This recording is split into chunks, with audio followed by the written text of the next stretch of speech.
अभी हाल ही में रीवा में 14 वर्षीय बच्चे को एक कुत्ते ने गले पर काट लिया। बच्चे को यथावत 5 डोज एंटी रेबीज वैक्सीन की लगाई गई, उसके बावजूद वो बच्चा 25वें दिन मर गया रेबीज से। पूरा महकमा सकते में आ गया। क्या वैक्सीन 100% इफेक्टिव नहीं होती या ये वैक्सीन नकली आ रही है? फ्रेंड्स, ऐसा कुछ नहीं है। कुछ चीज़ें हमें जानने बहुत ज़रूरी हैं।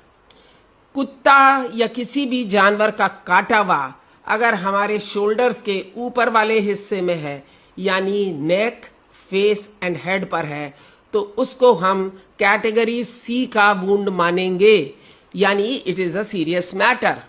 क्यों? क्योंकि इसका डायरेक्ट कनेक्शन ब्रेन से और स्पाइनल कॉर्ड से है।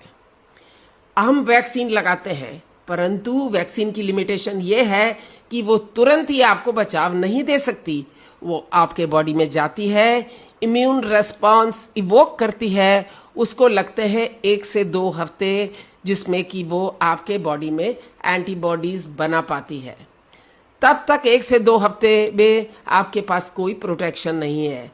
उसे प्रोटेक्शन देने के लिए उस टाइम पीरियड में हम लगाते हैं इम्यूनोग्लोबुलिन का इंजेक्शन।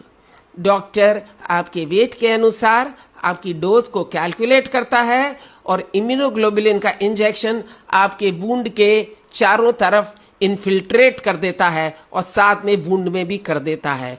उसका करने से क्या होता है कि जो वायरस लोकली वुंड में बैठा है वो नष्ट हो जाता है, और जब तक कि अपनी वैक्सीन फुली इफेक्टिव होती है तब तक ये इम्यूनोग्लोबुलिन 2 हफ्ते तक हमें प्रोटेक्शन दिए रहता है।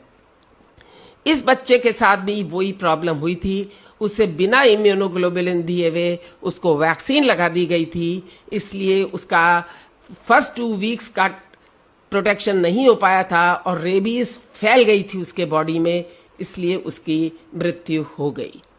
तो ध्यान रहे, शोल्डर के ऊपर के सारे वुंड्स को हमें सीरियस लेना चाहिए और उसमें इम्यूनोग्लोबुलिन लगवाना बहुत ज़रूरी है।